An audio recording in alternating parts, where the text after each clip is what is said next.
Alright, what's up, guys? So, I'm back today again. So, today we'll be talking about how to buy your first house. This gonna be your primary house. It's not gonna be a rental since a lot of people are looking for houses right now because of the pandemics. And people want to know what is the process of trying to get a house. I have a few rentals and I'm also trying to get another property. So I'm very familiar with how to get approved for the house and how to get a realtor, making offers and counter offers and what not to do when you're closing on on a house and you don't know how much it'll be approved for. Most people will get a loan. They're not gonna pay cash for $200,000 house, or around my area it's about 700 to like $900,000 for a house. So you need to get approved for a mortgage broker, or you go to the banks and you'll know how much you'll be approved for. So you can look for a house or condos that fit your price range. So they'll look at several things. They look at your credit score. They'll look at your debt to income ratios. How stable is your income? Have you been working at that place for at least 2 years? So when you talk to the broker, this is the first step. So when you talk to the broker, they'll ask for documentations. You know, 3 months of pay staff, um, W-2s, tax return for the past 2 years. If you have any asset liabilities, any loans that on your names, they'll ask for that too. And those are the major things that they'll ask for. So after you turn in all the paperwork, they'll punch in some numbers. You'll get a pre-approved letter saying, okay, this is how much how much you're approved for. That's the letter that is very important for the next step of the home buying process. So make sure to get the pre-approved letter first. You can talk to 3 different brokers and see what kind of products they have, because each brokers could have a different rate. That some might have a better rate than others, and some might have a different products than others. So you have to talk to at least 3 brokers, and they might run your credit. So your credit gonna go down a little bit, but it will come up if you don't do stupid things with your credit later on. If you run it, and here's what I've been told: if you run it within like the three, if you run it with the 3 lenders or 3 mortgage brokers within the 1 month, it'll count as one acquirer that will hit your credits. So try to do it within a month and get that pre-approved letter. Let's say you're pre-approved for $700,000 or $800,000. So you start looking for a house and you find a realtor. The realtor, you're gonna ask for, okay, how much are you pre-approved for? You have a pre-approved letter, and you have like bank statements. And so when you have a bank statement, oh no, when you have sorry, so when you have the pre-approved letter, you'll know how much you'll pre-qualify for, and you ask the realtor. You get a realtor from either referrals, or you look for them on Redfin, or you look for them on Zillows.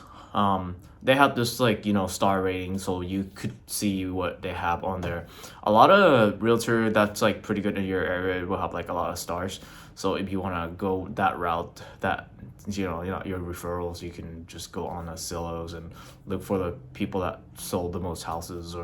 But if you look for the people that sold the most house, they might not be the one working with you. They might have a team that will be working with you instead. So whatever your preference, your referrals, realtors, or you find your realtor on Zillows or Redfin. So that's the next step. So they'll ask you what your criteria, what kind of house you're looking for, and how much you're pre-approved for. They'll need that letter, or else they're not gonna take you seriously. After that, they're gonna send you an email of whatever fit your criteria, or you could just look up Zero, Redfin, or whatever other other house for sales apps out there. So the next step after you get your realtor, so okay, you make the tour of the house, or when you okay, I want this house. So you maybe go to the open house, or your realtor could set up like an appointment for showing.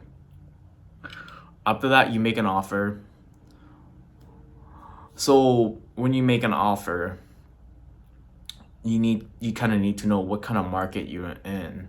So right now, the market is a seller market, which is, they normally get better price than what they asked for or what they listed for.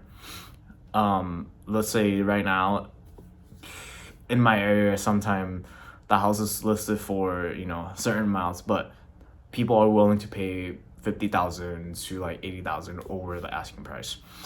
So you need to know what kind of market you're in. You can ask your realtor this, so you kind of know how much you can offer for, if they will take your offer or not, if you want to ask, if you were going to make the offer. So when you make the offer and your offer either get accepted, they'll counter your offer, or get rejected. So let's say if your offer got accepted, you go to the next process. If your offer got counter, so you're gonna start negotiating the terms and the prices. And if you guys come to agreement, let's say your offer got accepted, or you're gonna come into agreement with the counter offer, you will go into the next phase, which is you order inspection, they're gonna order appraisals. And so when you do the appraisal, that's what they're gonna do, and see how much the house is worth. And for inspection, they'll make sure everything is working properly. Is there anything that needs to fix? If there's some major things, or there's a lot of stuff that needs to be fixed, you might have to go back to the seller and tell them that, this is the stuff that need to be fixed. And you either get a price reduction, or ask the seller to fix them for you. Normally it doesn't really work in a seller market, because it's like so hot right now. The seller wouldn't want to work, they wouldn't want to repair all that stuff. Normally they might just give you some credit for the repairs. And after everything, you go negotiate the price. If the inspection come back good, you do a final walkthrough before you close. So before you close, this is the next step. So you do a walkthrough before you close, and before you close, this is the next step this is the things that you should not do before you close. So I'm not sure how good your realtors or your loan brokers are, but the good ones will tell you that not to get anything financed before the deal is closed, or before the house is closed. Like, don't get a new car, don't get your furniture lease, or on a finance, or don't buy anything big before you close on the property.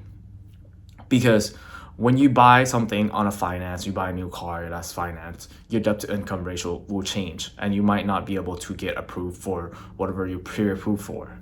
So don't buy anything before your deal is closed. That's the best thing. That's the best tip, I think.